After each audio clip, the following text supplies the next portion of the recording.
Hey all, this is ஜோதி டெரோட். இன்னைக்கு என்ன topic பார்க்க போகிறோம் அப்படின்னா, உங்கள் பர்சன் உங்ககிட்ட ஏதோ ஒரு அர்ஜென்ட்டாக முக்கியமாக உங்களை பற்றின ஒரு லவ் மெசேஜஸ் ஏதாவது சொல்கிறாங்களா அப்படின்னு சொல்லிட்டு ரீடிங்ஸ் பண்ணலாம். ஸோ அதுக்கு முன்னாடி நம்ம சேனலை சப்ஸ்கிரைப் பண்ணிக்கோங்க, லைக் பண்ணி ஷேர் பண்ணி கமெண்ட் பண்ணுங்கள். நீங்கள் நிறைய சப்போர்ட் பண்ணதான் இந்த டிவைன் சேனல் எல்லாருக்குமே ரீச் ஆகும். நம்மளோட டிவைன் எல்லாருக்கும் ஹெல்ப் பண்ணுறதுக்கு நீங்கள் எல்லாரும் சப்ஸ்கிரைப் பண்ணிக்கோங்க. அதுதான் ரொம்ப இம்பார்ட்டண்ட். இது எல்லாருக்கும் போய் சேரணும். அதற்காக தான் இந்த சேனல் நம்ம முக்கியமாக ஸ்டார்ட் பண்ணியிருக்கோம். ஓகேங்களா?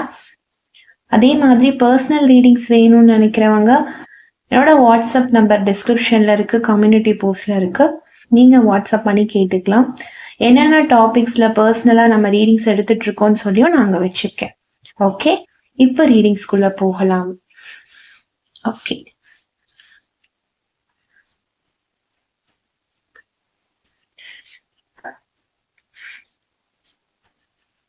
கார்ட்ஸ் ஷஃபிள் பண்ணிக்கிறேன் ஃபர்ஸ்ட்.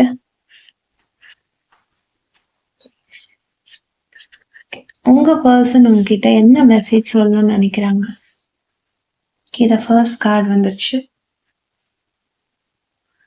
உங்க பர்சன் உங்ககிட்ட முக்கியமா அர்ஜென்ட்டா என்ன மெசேஜ் சொல்லணும்னு நினைக்கிறாங்க? என்ன மெசேஜ்? லவ் மெசேஜ், அது ஏதாவது ஒரு மெசேஜ். ஓகே, கார்ட்ஸ் வருது. யூனிவர்ஸ், உங்க பர்சன் உங்ககிட்ட என்ன மெசேஜ் சொல்லணும்னு நினைக்கிறாங்க? என்ன அர்ஜென்ட்டான மெசேஜ் சொல்லணும்னு நினைக்கிறாங்க? Jumping card. ஓகே, யூனிவர்ஸ், இவங்க பர்சன் என்கிட்ட என்ன சொல்லணும்னு நினைக்கிறாங்க? என்ன urgent message? Okay,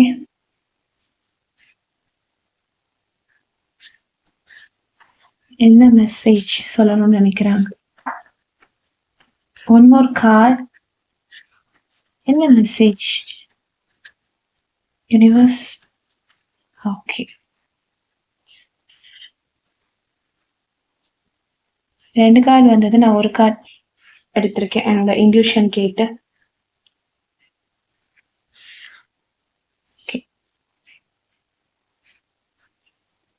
stand adjust பண்ணிக்கலாம்.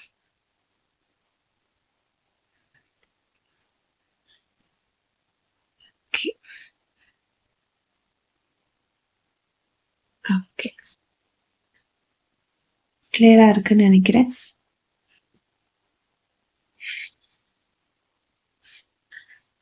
Bottom of the deck card,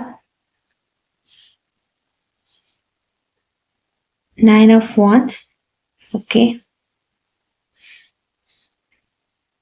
messages உங்களுக்கு கிளியரா இருக்குன்னு நினைக்கிறேன். ஓகே, போலாம். 9 of Wands. Okay, bottom of the டெக்ல 9 of Wands வந்திருக்கு. 9 of Wands-ஐ பொறுத்த வரைக்கும் உங்க பர்சன் ரிலேஷன்ஷிப் வைஸ் பார்க்குறப்போ ரொம்ப பாசிட்டிவாக இருக்காங்க. அதுதான் ஒரு மேஜர் மெசேஜ் அவங்க கிட்ட சொல்லணும்னு நினைக்கிறாங்க.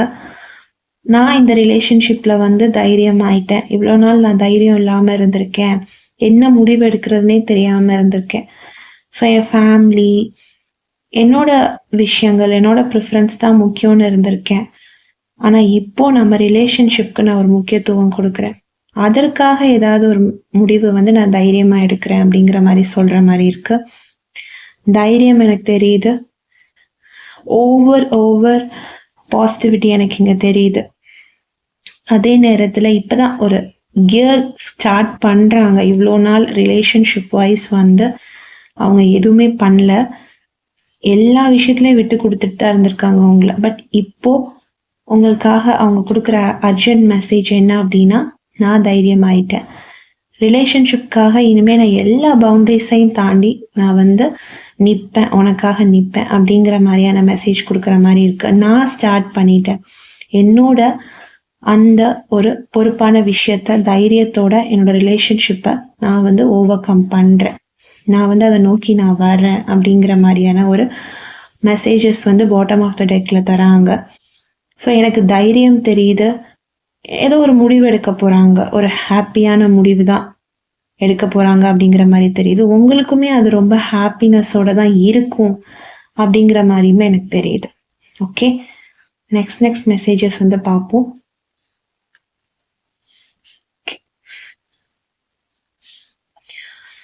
ஓகே, ஏஸ் ஆஃப் ஸ்வாட்ஸை பொறுத்த வரைக்கும் நான் ஆல்ரெடி சொன்னேன் இல்லைங்களா, பாட்டம் ஆஃப் த டெக்கில் வந்திருக்கிறது தான் இப்போ ஃபர்ஸ்ட் கார்டாக இங்கே வந்திருக்கு. மென்டல் கிளாரிட்டி, அதாவது ஒரு அர்ஜென்ட் மெசேஜ் அப்படின்னு சொல்கிறப்போ எனக்கு அவங்களுக்கு வந்து ஒரு மென்டல் கிளாரிட்டி, அதாவது எனக்கு ஒரு மென்டல் கிளாரிட்டி வந்து இப்போ தான் வந்திருக்கு அப்படிங்கிற மாதிரி அவங்களுக்கு ஒரு மெசேஜ் வந்து கொடுக்குறாங்க, உங்களுக்கு ஒரு ஹிண்ட் கொடுக்குறாங்க. ஏன்னா இவ்வளோ நாள் நீங்கள் ரெடியாக இருந்திருப்பீங்க இந்த ரிலேஷன்ஷிப்பை பற்றி வீட்டில் எப்படியாவது ஓப்பன் அப் பண்ணணும், பேசணும் அப்படிங்கிற மாதிரி. ஆனால் அது எதுவுமே நடந்திருக்காது. இன்னும் இந்த ரிலேஷன்ஷிப் பற்றி வீட்டுக்கு தெரியாது அப்படிங்கிற மாதிரியான எனர்ஜிஸ் தான் இருக்குது. 2 பேருக்குள்ளேயுமே வச்சிட்ருக்கீங்க. மேபி லவ் பண்ணுறது வீட்டுக்கு தெரியாமல் இருக்கலாம். ஸோ அதில் நான் வீட்டில் சொல்கிறேன், நீ வீட்டில் சொல்கிற அப்படிங்கிற ஒரு ப்ராப்ளம் வந்து போயிட்டுருக்கலாம் ரிலேஷன்ஷிப்பில். எனக்கு ஸ்பெசிஃபிக் மெசேஜஸ் தெரியுது. இந்த மாதிரியான எனர்ஜிஸும் ஜாஸ்தி இங்கே இருக்குது. ஸோ ஃபஸ்ட்டு ஒரு மென்டல் கிளாரிட்டி வந்து எனக்கு வந்திருக்கு அப்படிங்கிற மாதிரி யூனிவர்ஸ் மூலயமா உங்களுக்கு உங்கள் பர்சன் வந்து ஒரு மெசேஜ் தராங்க, அர்ஜென்ட் மெசேஜ். அதே நேரத்தில் உங்களுக்குள்ள நிறைய ப்ராப்ளம்ஸ் வந்து இருந்திருக்கு, ஒரு பிரேக் த்ரூ இருந்திருக்கு. பட் அதெல்லாம் மீறி இதை எப்படி ஹேண்டில் பண்ணலாம் அப்படின்னு ஒரு நியூ டிரான்ஸ்ஃபர்மேஷன், நியூ ஐடியாஸ் எடுத்துகிட்டு அவங்க உங்களை நோக்கி வராங்க. அப்படி வரும்போது அது வந்து கண்டிப்பாக சக்ஸஸ் அப்படிங்கிற மாதிரி தான் எனக்கு தெரியுது. ஏன்னா பயங்கர ஷார்ப் மைண்டடாக அவங்கள நோக்கி வராங்க. இவ்வளோ நாள் என்ன பண்ணுறது அப்படின்னு தெரியாமல் இருந்தாங்கன்னா இப்போ அவங்களுக்கு ஒரு கிளாரிட்டி வந்து கிடச்சிருக்கும். இது மூலியமாக அவங்க வீட்டில் ஒரு பிரச்சனை வரலாம், அதாவது ஏதோ ஒரு பிரச்சனை வந்தால் தானே ஒரு முடிவு வரும்.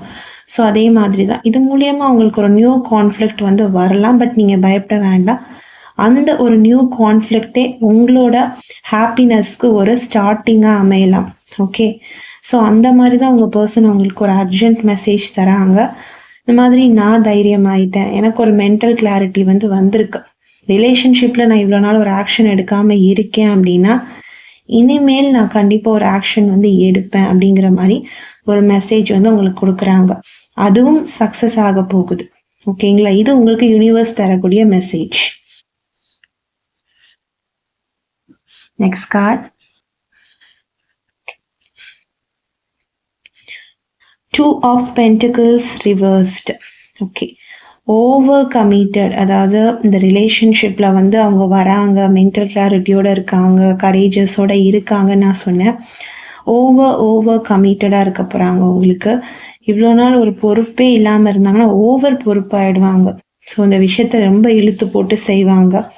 எதெல்லாம் டிஸ்ஆர்கனைஸ்டாக இருந்ததோ உங்கள் ரிலேஷன்ஷிப்பில், எதெல்லாம் உங்கள் பர்சன் கிட்ட உங்களுக்கு பிடிக்கலையோ, உங்களுக்காக எந்தெந்த இடத்துலலாம் நிற்கலையோ, எங்கெங்கெல்லாம் உங்களை விட்டு கொடுத்துருக்காங்களோ, இந்த தடவை அதெல்லாம் சேர்த்து உங்களுக்காக அவங்க நிற்பாங்க. இந்த ரிலேஷன்ஷிப்காக அவங்க பேசுவாங்க, வீட்டில் ஓப்பன் அப் பண்ணுவாங்க அப்படிங்கிற மாதிரியான மெசேஜஸ் உங்களுக்கு சொல்கிறாங்க. உங்களை ரீப்ரியாரிட்டைஸ் பண்ணுவாங்க. அதாவது இவ்வளோ நாள் உங்களை ஒரு ப்ரியாரிட்டியாகவே நினச்சிருக்க மாட்டாங்க, உங்களுக்குன்னு கொடுக்க வேண்டிய டைமே அவங்க கொடுத்துருக்க மாட்டாங்க. ஆனால் திரும்ப இப்போ உங்களை தேடி வந்து உங்கள் கூட கொஞ்சம் டைம் ஸ்பெண்ட் பண்ணுவாங்க. உங்களை நீங்கள் யார் அப்படின்னு திரும்பி பார்ப்பாங்க. உங்களை திரும்பியாவது அவங்க பார்க்கணும் இல்லையா? உங்களுக்குன்னு ஒரு ப்ரியாரிட்டியே இல்லாமல் இருந்திருக்கு. ஆனால் இந்த தடவை கண்டிப்பாக உங்களை திரும்பியாவது அவங்க பார்ப்பாங்க. நீங்கள் அவங்களுக்காக என்னென்ன பண்ணியிருக்கீங்க அப்படிங்கிறத அவங்க திரும்பி பார்ப்பாங்க, புரிஞ்சுக்க ட்ரை பண்ணுறாங்க. இதெல்லாம் உங்களுக்கு ஒரு அர்ஜென்ட் மெசேஜஸாக தராங்க. நான் உன்னை ஹர்ட் பண்ணிட்டேன், நான் இனிமேல் நான் உன்னை புரிஞ்சுக்குவேன் அப்படிங்கிற மாதிரி சொல்கிறாங்க. உங்கள் ரிலேஷன்ஷிப்பில் ஒரு பேலன்ஸ் இல்லாமல் இருந்திருக்கு. இதை அப்படியே திருப்பி பாருங்கள், இங்கே பேலன்ஸ் இருக்கா இல்லையா நீங்களே நல்லா பார்த்தா தெரியும். இந்த மேன் கிட்ட ஒரு பேலன்ஸ் இல்லை, இப்படி தான் இருந்திருக்கு உங்கள் ரிலேஷன்ஷிப். ஓகேங்களா, இது இப்போ இப்படி மாறுது. So it's getting reversed. இந்த பேலன்ஸ் வந்து ரிவர்ஸ்ட் ஆகும்போது கண்டிப்பாக ரிலேஷன்ஷிப்பில் நான் பேலன்ஸாக இருப்பேன். இவ்வளோ நாள் என்னால் முடிவெடுக்க முடியல, ஆனால் நான் முடிவு எடுப்பேன், இனிமேல் உனக்காக நான் முடிவு எடுப்பேன். ஸோ அது எந்த எக்ஸ்ட்ரீமுக்கு வேணாலும் போய் நான் முடிவு எடுப்பேன். ஸோ நீங்களே ரொம்ப ஓவர்வெல்மிங்காக ஃபீல் பண்ணுவீங்க, இவங்க தானா? அதாவது டிரான்ஸ்ஃபர்மேஷன் அப்படின்னா திடீர்னு ஓவர் டிரான்ஸ்ஃபர்மேஷன் ஆனால் நம்மளுக்கு எவ்வளோ ஆச்சரியமாக இருக்கும். நமக்கு பிடிச்ச பர்சனே ரொம்ப ஓவர் நம்மளுக்கு பிடிச்ச மாதிரியெல்லாம் பண்ணுறாங்க, அது வேற விஷயம். பட் ரொம்ப ரொம்ப மாறிட்டாங்க, எல்லாமே நமக்காக பண்ணுறாங்கன்னும் போது நமக்கு ரொம்ப ஆச்சரியமாக இருக்கும். ஓவர்வெல்மிங்கான ஒரு சந்தோஷம் இருக்கும் மனசில். ஸோ அதுதான் உங்களுக்கு கொடுக்க போகிறேன் அப்படிங்கிற மாதிரி ஒரு அர்ஜென்ட் மெசேஜ் சொல்கிறாங்க. Next card. Okay, 7 of Wands.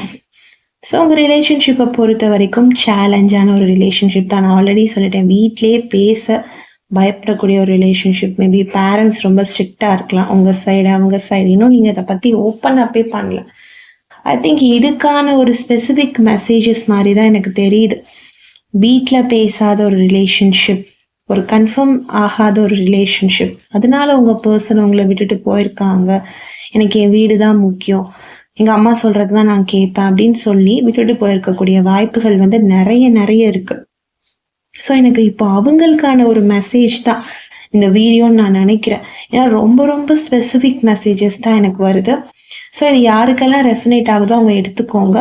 Resonate ஆகலைன்னா தயவு செஞ்சு உங்களுக்கு எது ரெசனேட் ஆகுதோ அதை மட்டும் எடுத்துட்டு மற்றதை அடுத்தவங்களுக்கு நீங்கள் விட்டுறலாம். ஏன்னா நம்ம சொல்கிறது எல்லாமே general messages and common prediction மட்டுமே. ஓகே, யாரையும் நான் வந்து ஸ்பெசிஃபிக்காக சொல்லலை. பர்சனல் ரீடிங்ஸ் எடுக்கும்போது தான் நம்ம கிளியராக கொடுக்க முடியும். ஓகேங்களா? ஸோ சேலஞ்ச் வந்து இந்த ரிலேஷன்ஷிப்பில் கண்டிப்பாக இருக்குது. ரொம்ப பெரிய சேலஞ்ச் உங்கள் வீடை ஒத்துக்க வைக்கிறது, இதற்காக அவங்க உங்களை தேடி வர்றது, உங்ககிட்ட அவங்க பேசுறது அப்படிங்கிறது உங்களுக்கு ஒரு பெரிய சேலஞ்சிங்காக வந்து இருக்கு. அவங்கள எப்படி உங்ககிட்ட வர வைக்கிறதே உங்களுக்கு சேலஞ்சிங்காக இருந்திருக்கும், காம்படிஷன் மாதிரி இருந்திருக்கும். ஆனால் இப்போ இந்த சேலஞ்செல்லாம் உடைச்சிட்டு நான் வரேன், உனக்காக நான் வரேன் அப்படிங்கிற மாதிரி அவங்க சொல்கிறாங்க. உனக்கு ஒரு பெரிய ப்ரொடக்ஷன் லேயராக நான் இருக்க போகிறேன் அப்படிங்கிற மாதிரி அவங்க உங்களுக்கு மெசேஜஸ் தராங்க, அர்ஜென்ட் மெசேஜஸ். இப்போவே அவங்க என்ன சொல்லணும்னு நினைக்கிறாங்க அப்படிங்கிறது எனக்கு தெரியுது.